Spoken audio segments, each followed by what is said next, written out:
नमस्कार साथियों, मैं प्रमोद उपाध्याय बाल विद्या मंदिर senior secondary school Tripura Nagaur के ई लर्निंग पोर्टल पर आपका हार्दिक स्वागत करता हूं। आज के वीडियो में हम लेते हैं कक्षा 12 विषय हिंदी अध्याय 4 बिहारी सस्से से कुछ पद।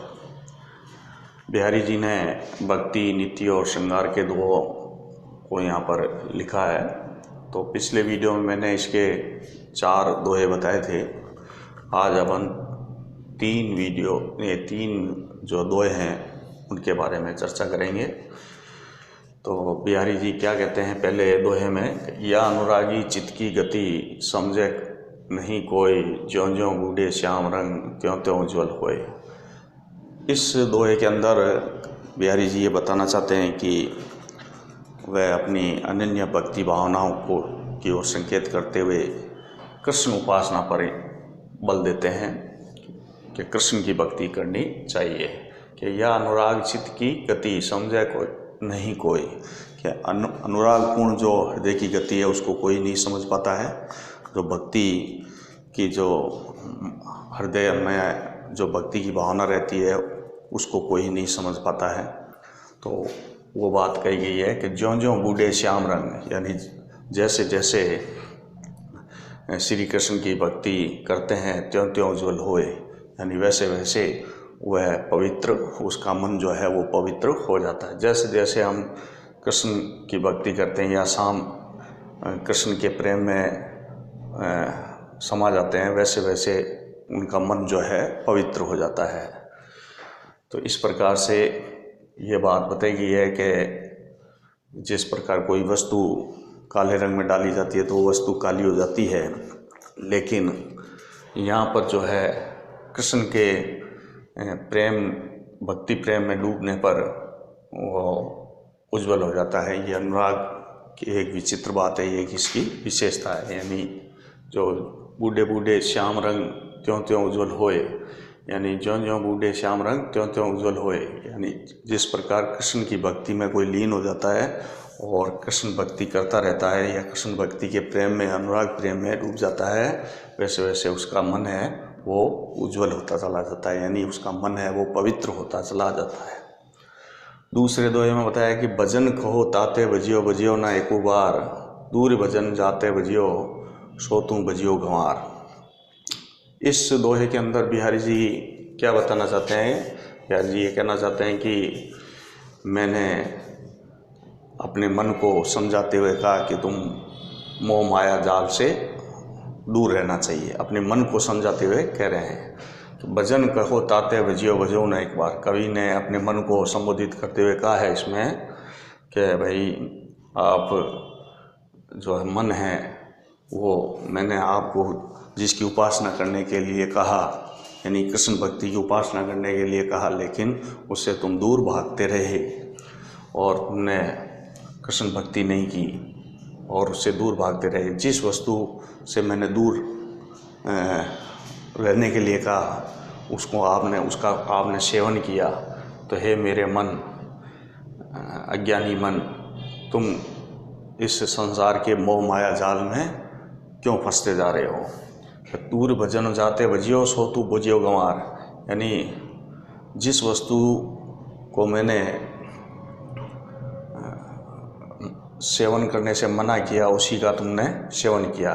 कि हे मेरे मन, तुम इस प्रकार संसार के मोह माया जाल में क्यों फंसते जा रहे हो।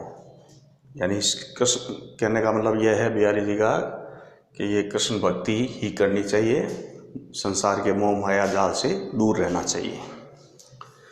तीसरे दोहे में अजो तरियो ना ही रहो सूती सेवत एक रंग, नाक बास बेसरी लहो बसी मुक्तन के संग। इस दोहे में बिहारी जी ये बताना चाहते हैं कि जो कृष्ण की उपासना करता है तो वह कृष्ण के अनुराग में और कृष्ण की भक्ति में लीन हो जाता है और कृष्ण के उपासना पर इन्होंने बल दिया है कि अजो तरियो ना ही रहो सूती सेवत एक रंग। कि जिस प्रकार से जो कान का आभूषण होता है वो उसको संबोधित करते हुए बिहारी जी कह रहे हैं कि हे कर्णाभूषण, जिस प्रकार तुम कानों में, भगवान के ईश्वर के कानों में रहे तब तक आपका कोई उद्धार नहीं हुआ। यानी अजो तरियो ना, यानी अब तक आपका कोई उद्धार नहीं हुआ, यानी आप संसारिक निकृष्ट संसारी बने रहे। सुरति सेवक एक रंग, यानी आपको उसका कोई मतलब फल नहीं मिला। नाक बास बेसरी लय हो, लेकिन जबकि नाक के अंदर जो पहना हुआ आभूषण है जो मोतियों के साथ रहता है और वह स्वर्ग का निवासी बन जाता है। यानी नाक का आभूषण जो होता है वो स्वर्ग का निवासी बन जाता है। उसी प्रकार इसमें कहने का मतलब बिहारी जी का यही है कि जो वेदों के ज्ञाता होते हैं वो वेदों की उपासना करते हैं, लेकिन वेदों का ज्ञान प्राप्त करने पर भी उनका जो है एक सांसारिक व्यक्ति ही वह बने रहते हैं, यानी एक निकृष्ट संसारी ही बने रहते हैं। तो कहने का मतलब यहाँ पर तरियोना का मतलब यह है, कान के आभूषण से उसकी उपमा दी गई है। जो वेदों के ज्ञाता हैं और वेदों का अध्ययन करते हैं, वेदों का ज्ञान करते हैं, लेकिन वह निकृष्ट संसारी बने रहते हैं।